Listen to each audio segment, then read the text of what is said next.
Cita-cita lolos Piala Dunia. Level kita aja masih jadi aib Asia Tenggara, anjing. Yang bikin gue kecewa itu bukan karena Indonesia gagal untuk menjuarai AFF ya, tetapi karena gue masih pengen melihat permainan timnas Indonesia. Tapi malah di fase grup aja kita udah babak belur dan akhirnya dipastikan timnas Indonesia gagal lolos grup dengan skuad mewahnya, dengan pelatih canggihnya. Ini bener-bener kocak banget. Dan gue akan nge-spill kesalahan terbesar John Herman yang tidak disadari banyak orang termasuk John Herman itu sendiri. Kesalahan terbesar John Herman adalah tidak menurunkan Beckham Putra dari babak pertama, dari menit awal. Ini gue bertanya-tanya kenapa anjing. Ketika di pertandingan pertama menghadapi Kamboja kita bisa menang itu karena ada faktor duet dari Beckham Putra dan juga adanya sosok Donny Tri. Kenapa? Karena kalau kita ngomongin Beckham Putra, jangan pernah berekspektasi atau jangan pernah menuntut Beckham Putra untuk mencetak gol ataupun memberikan assist. Karena tugas terbesar atau peran besar dari Beckham Putra adalah bagaimana Beckham Putra benar-benar mengacak-ngacak pertahanan lawan sehingga koordinasi pertahanan lawan itu jadi buyar karena adanya manuver dan gocekan dari Beckham Putra sehingga membuka ruang dan memberikan ruang kepada Tom Haye untuk bisa memberikan play sebagai playmaker, menciptakan permainannya dan membuka ruang juga untuk Mitchell Baker agar dia bisa menempatkan posisi di waktu yang tepat sehingga variasi serangan kita lebih mengancam. Ini bener-bener gue nggak habis pikir ya kalau sebagian besar fans supporter timnas Indonesia itu nggak aware sama peran besar dari Beckham Putra, masa sekelas John Herman juga nggak aware gitu kan jadi nggak make sense banget anjir.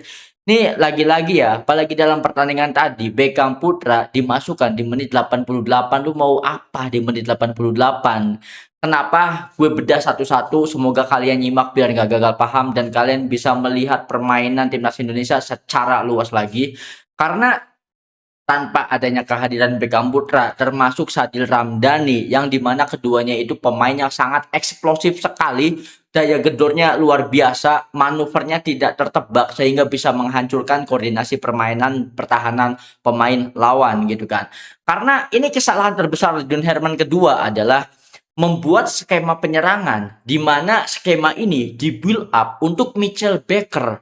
Oke lah, ketika melawan Kamboja sukses karena memang ada peran dari Beckham Putra, tetapi sudah terbukti ketika kita menghadapi Timor Leste di match kedua, kehadiran Mitchell Baker itu tidak bisa dioptimalkan, tidak bisa dimaksimalkan. Begitupun juga Tom Haye jika memang dari awal pola serangan kita itu aja monoton anjing sehingga bisa tertebak oleh pertahanan lawan.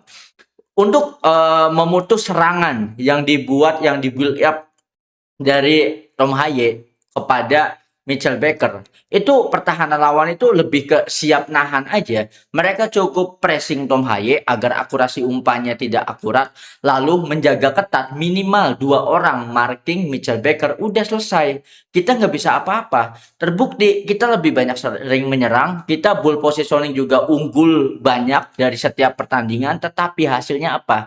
Nggak ada, nggak worth it. Tetapi kenapa kok John Herman tidak mau berubah ya? Gue pikir ketika menghadapi Vietnam, itu karena John Herman masih belum selesai untuk bereksperimen. Ternyata di pertandingan krusial kali ini menghadapi Singapura, ini dead match loh. Kita bisa nggak lolos, tetap saja tidak ada perubahan yang signifikan. Ragnar Uratmangun, Mitchell Baker diturunkan. Sedangkan Ragnar Uratmangun secara job desk bermain lebih keluar kotak penalti. Dan terbukti nggak efektif. Kenapa ya? Karena sekali lagi, nggak ada sosok Beckham Putra yang bisa narik pertahanan lawan. Ini kan bener-bener sangat disesali gitu kan. Kita itu secara komposisi pemain udah bagus banget, baik itu pemain diaspora maupun pemain lokal kita. Terbukti Rizky Eka juga, jujur gue sangat puas banget sama penampilannya Rizky Eka gitu kan. Apalagi seakan-akan ya pemain diaspora kita kok ketika main di AFF Asia Tenggara yang gak resmi, yang gak under FIFA ini, kayak kaitan goblok, kayak kayak jadi blow on gitu kan. Ini gue nggak make sense karena secara kualitas kita itu harusnya pantas untuk menang gitu kan. Ini menjadi tanda tanya besar ya. Apa jangan-jangan Indonesia memang tidak ditakdirkan untuk menang AFF atau karena kutukan sponsor ya? Kita di Suzuki Cup kalah terus. ini Hyundai masih kalah lagi. Jangan-jangan Indonesia akan menang AFF kalau sponsornya bukan dari segmen otomotif anjing. Semoga saja nanti bisa diubah jadi Ale-Ale Cup gitu kan. Meskipun gue ada sedikit pembelaan juga untuk John Herman. Kenapa? Karena untuk region, untuk negara lain di Asia Tenggara yang berpartisipasi di AFF, mereka mungkin sudah menyiapkan skuadnya untuk AFF kali ini, sehingga secara chemistry mereka sudah mempersiapkan jauh-jauh hari karena memang fokus mereka cuma di AFF. Beda dengan Indonesia. Indonesia itu sebelumnya itu difokuskan sama kualifikasi Piala Dunia dan kita juga kan melaju jauh di AFC gitu kan. Apalagi ini skuad lapis kedua. Meskipun skuad lapis kedua secara kualitas kita itu berhak bantai-bantai di Asia Tenggara, tetapi kan hasilnya tidak gitu kan. Jadi ada apalagi kalau kalian benar-benar memperhatikan pertandingan atau permainan dari timnas Indonesia di AFF kali ini, yang menjadi masalah utama itu chemistry antar pemain. Banyak sekali kombinasi-kombinasi serangan yang benar-benar nggak jalan. Banyak sekali mispas, banyak sekali kehilangan bola. Nah, ini sekali lagi peran penting Beckham Putra dan juga Sadil Ramdhani adalah dua pemain ini sangat eksplosif, manuvernya tinggi banget.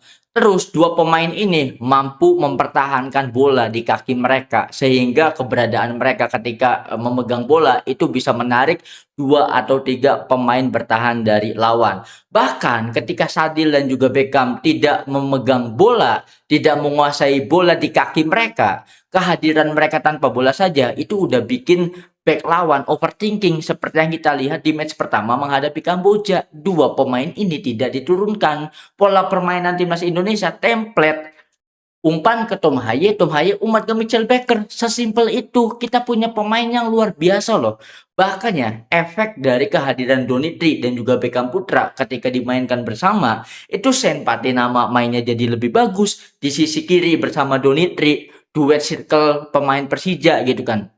Lalu Ivar Jenner di sisi kanan sama Beckham, Ivar Jenner mainnya juga lebih bagus karena tektokan mereka udah terbukti cocok karena mereka berempat adalah skuad di timnas utama gitu kan. Kenapa Coach John Herman tidak memainkan pemain-pemain yang menjadi jaminan untuk permainan yang lebih variatif gitu kan. Ini benar-benar masih jadi tanda tanya besar gitu kan. Kan sayang banget ya anjir, anjir. Ketika timnas kita udah gagal lolos, pertama harga diri ini gimana? Justin Hubner udah pesaing ke pemain Vietnam, malah kita nggak lolos grup anjir. Udah makin digoreng-goreng lagi nanti timnas kita udah nggak punya wibawa gitu kan. Meskipun ya untuk menghibur diri sendiri, kita masih bisa beralasan bahwa AFF ini tidak resmi dari FIFA. Mungkin untuk sejarah timnas kita itu akan mendominasi ketika AFF yang diselenggarakan baru ya oleh FIFA under FIFA resmi gitu kan. Nanti setelah AFF yang ini gitu kan. Ini kan AFF pertama kalinya dan kita menjadi tuan rumah dan itu pun gue pesimis ya. Karena semakin seni mencintai timnas Indonesia adalah seni untuk menahan kekecewaan anjing. Semakin kita dibuat berharap ujung-ujungnya gagal juga.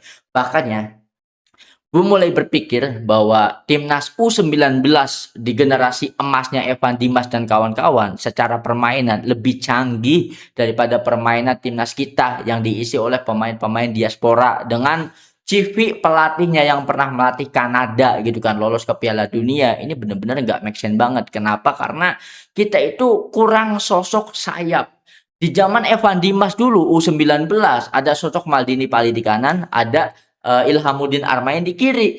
Kedua pemain ini ya ngacak-ngacak pertahanan musuh gitu kan. Sehingga di timnas senior ini nggak ada sosok seperti itu. Bahkan Eliano Resner aja itu ketika bermain di Persib dan di timnas itu benar-benar kurang ya, berbeda gitu kan. Karena memang John Herman memaksakan Eliano bermain tidak di posisi ketika dia bermain untuk Persib Bandung. Sehingga ini kalau untuk ajang coba-coba taruhannya terlalu besar untuk John Herman sendiri karena kita tahu IQ dari supporter timnas Indonesia itu IQ gorila, kalah dikit dihujat, menang tipis aja dihujat gitu kan, apalagi ini gagal lolos, kalah oleh Singapura, kalah dibantai oleh Vietnam gitu kan.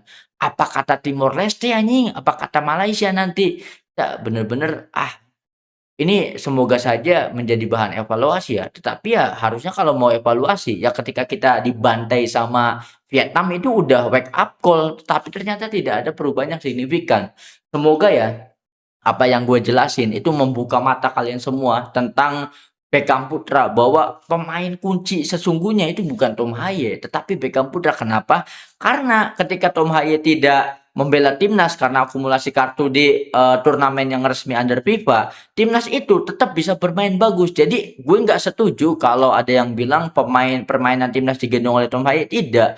Bahkan ketika tidak ada hadirnya sosok Tom Haye, timnas Indonesia bermain bola-bola pendek, tidak mengandalkan umpan-umpan lambung. Umpan lambung kita udah kayak zamannya Buah Salosa anjing, terlalu klasik, terlalu jadul.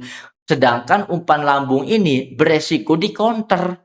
Terbukti gol-gol kita itu kebobolan karena di counter juga. Bener-bener gue nggak habis pikir ya. Ini kok kenapa tim analis itu tidak ada yang bisa berpikir demikian, tidak ada yang melihat performa apik dari Beckham Putra. Jangan karena ketika menghadapi Kamboja Beckham Putra nggak nyetak assist, nggak nyetak gol lalu dibilang buruk. Tidak. Job desk-nya Beckham Putra itu mengganggu, merusak koordinasi permainan lawan. Itu yang kita butuhkan, John. Bener-bener gue jengkel banget, emosi banget ya sama permainan timnas karena ekspektasi kita itu beralasan loh. Ekspektasi kita tuh sekuat udah mewah banget meskipun ini tier 2 dari timnas kita gitu kan. Tapi secara quality kita itu bener-bener di atas semua negara yang berpartisipasi di AFF. Kok masih juga kalah? Kalahnya aja nggak lolos grup. Kalau kalahnya di knockout di semifinal gitu kan. Gue masih agak terima karena gue masih pengen nonton permainan dari timnas Indonesia gitu kan.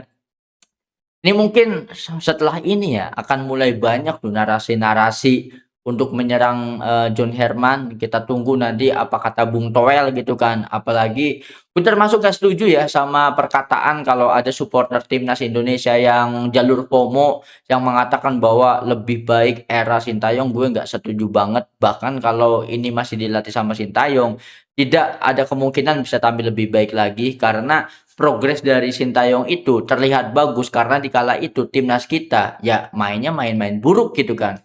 Dipoles, tahu nggak impact dari Sintayong membangun pondasi timnas Indonesia kita ada dua, yaitu pertama memperbaiki nutrisi dari pemain agar pemain bisa main 90 menit nggak habis nafas buat sprint. Kedua itu dari passing, kemampuan passingnya, kualitas passingnya. Meskipun ya tidak bisa dipungkiri untuk AFF ya bagus permainan dari Sintayong, tetapi kan kita sekarang dominannya di pemain diaspora, pemain yang terbiasa iklim persaingan kompetisi di Eropa gitu kan. Dan pelatihnya John Herman secara CV kualitas ini bukan Patrick Kluivert bos, ini harusnya udah canggih gitu kan. Tetapi gue tetap nggak tahu apakah ini kegagalan yang diperlukan, tapi yang nggak juga anjir. Kita udah terdowngrade, kita udah terlalu jumawa bahwa level kita tuh udah Oman, udah Bahrain, udah Arab Saudi. Kita itu sparringnya lawan Australia. Kenapa kok lawan Vietnam di bandai 3-0, bejir. Nggak masuk akal, ini nggak make sense banget. Gue sampai emosi ya, emosinya karena kita nggak ada harga dirinya, Cok. Selebrasi pemain Vietnam aja itu menunjukkan badge emas AFF, mengatakan mendeklarasikan bahwa Vietnam adalah juara bertahan AFF.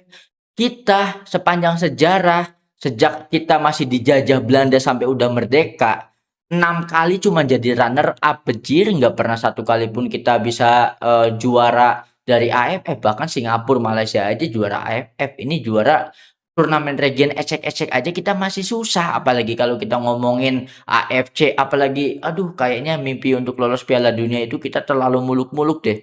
Harusnya sekarang kita itu harus mengurangi ekspektasi kita supaya tidak terlalu halu jatuhnya kalau nanti kita tetap optimis anjir.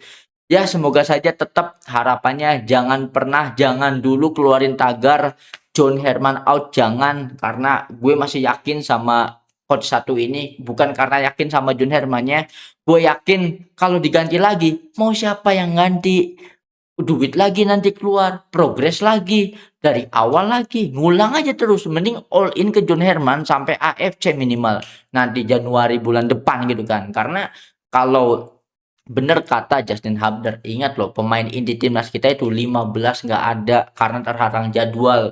Ini bukan kalender FIFA, jadi pemain-pemain kita yang berkarir di Eropa tidak bisa turun membela timnas. Salah satunya Hubner, ada Bang J. Sosok Bang J ini vital banget ya.